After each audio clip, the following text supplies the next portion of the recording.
So if not, let us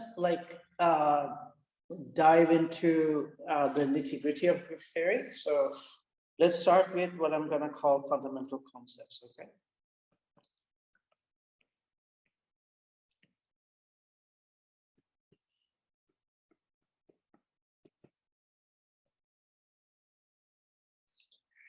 Okay, so let's start with the definition of a group.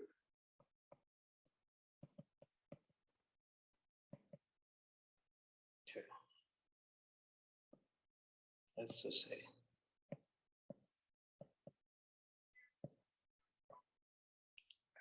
So what is a group? So a group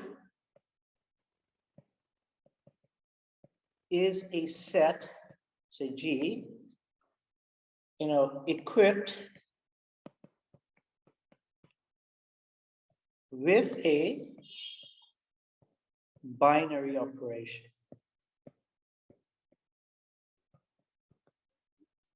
We'll just call it circle. Now this binary operation is usually known as the group composition law or the group multiplication. I'm just going to call it the group multiplication, or in short, multiplication. And this is not your everyday multiplication. It just shares that name. It may or may not be. So, okay, group multiplication, and which has the following properties.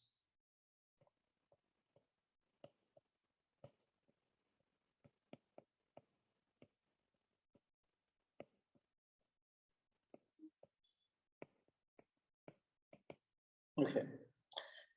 Number one is that it's a closed set under this multiplication.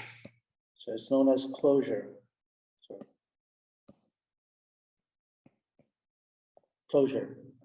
So that means that if A is an element of that group and B is also an element of that group, then A times B is also an element of that group. So this is what we mean by closure.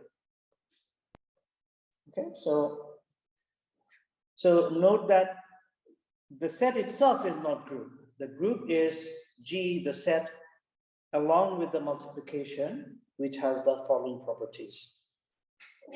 It's closed. Number two, the multiplication is associative. So associativity.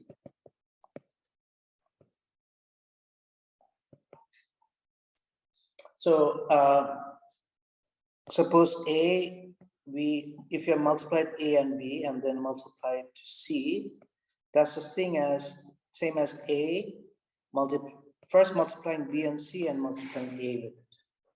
So the group multiplication is associative.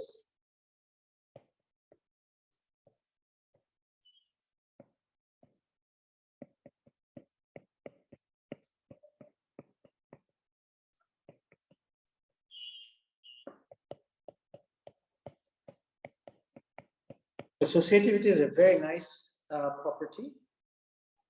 One can do without commutativity, but it's very hard to do do anything without associativity. Number three is that there must exist a unique element which we call the identity. So what is the identity? So there must exist a unique element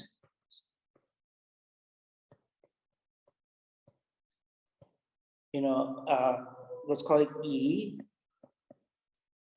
It's called the identity. Or identity element, in short, called identity, such that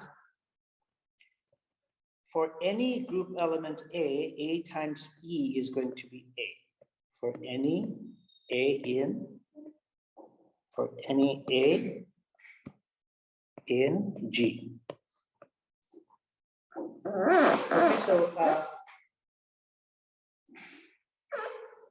with the next axiom, next postulate, we will be able to show that if E satisfies, E is, the way I define E, it's better to call it right identity, right? Because it's multiplying A on the right. But with the next axiom, one can show that if the right identity exists, it also satisfies this. So the identity is actually satisfies this for all A. Okay. So the right and the left identity are the same. So this will be probably one of the homeworks I'm going to give you. So that was number 3. Number 4 is that inverse. So for each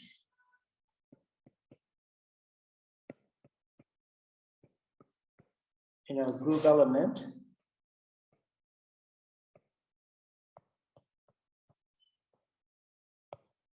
G, small g, there exists a unique element, G inverse, such that G inverse is the identity. And if this is the case, you can also show that G inverse of G is also the identity. In other words, G inverse is equal to G inverse G is equals to E. Okay. Now, any questions?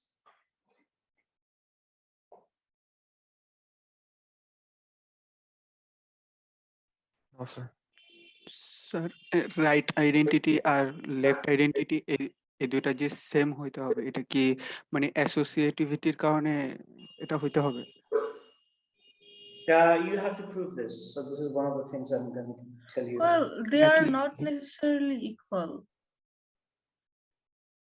They are equal, yes. That's actually a proof that I'm going to give you, okay? For a group, they are equal. Yeah, for group, but I was thinking something else. Yeah, well, we are not doing something else, so yeah. Yeah, okay. Any other questions? So, that's something you will have to prove. So, I don't want to, you have to play with these axioms and prove that. So the idea is that, so Moon is going to be the TA for this, ST for this course. And the idea is that every week I'm going to give out some, some exercises in the class. I'm not going to write it up. So you have to be present in the class to get those exercises. And then you have to work those out. And then you have to submit them to Moon, who will then check them and give you feedback. Okay? And why am I doing this? Because I know that a lot of you don't have, like, I don't know, background in abstract algebra. I don't either. I've never taken an abstract algebra class. But, so these kind of proofs that, that one has to do in group theory, these are new things you have to learn. It's easy, but it's new. And there are logical missteps that any one of us can make. So I'm just like, by making you do it and submit it, it won't be graded, but by forcing you to submit it, I will be hopefully, forcing you to learn these new tricks, okay? So before I give you the exercise, let me make some comments.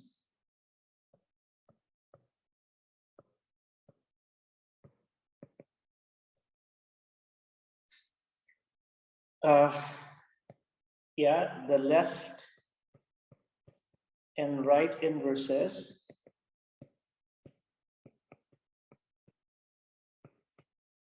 are equal, meaning that they're the same element.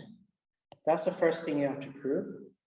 And then the left and right identities are also equal, so the same element.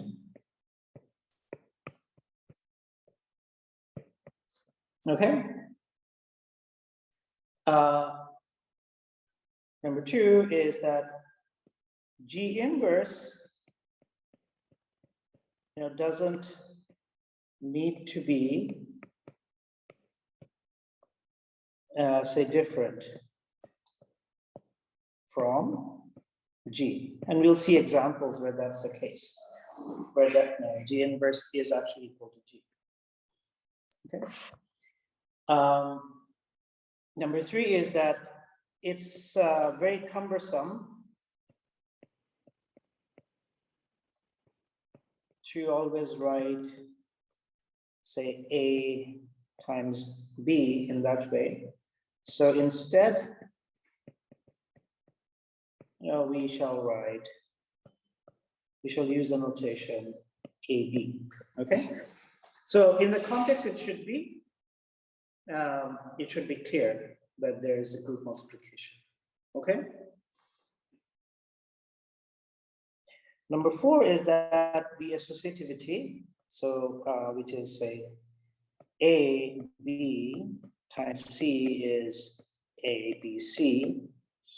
This is a property of matrices, a property of matrix multiplications, okay?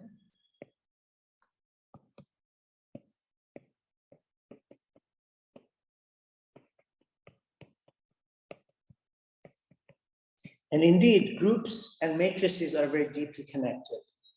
The fact that matrix multiplication is also associative makes it a natural way to realize groups. Okay? So although associativity is there for a group, in general, groups do not satisfy AB equals to BA for all AB in a group. So if AB is equal to BA for all elements in the group, we say that the group G is an abelian group.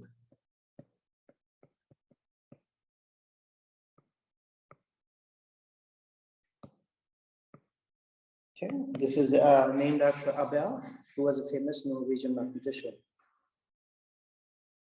Okay. Otherwise,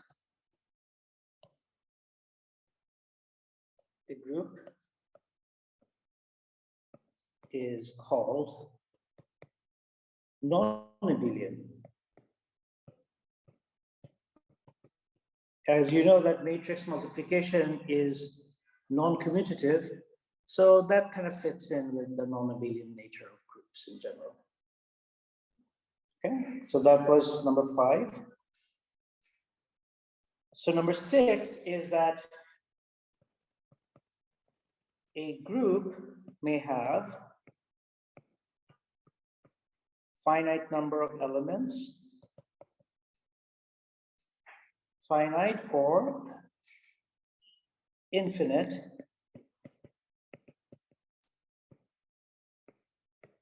number of elements. Okay? And if the number of elements is infinite, it can have countably infinite,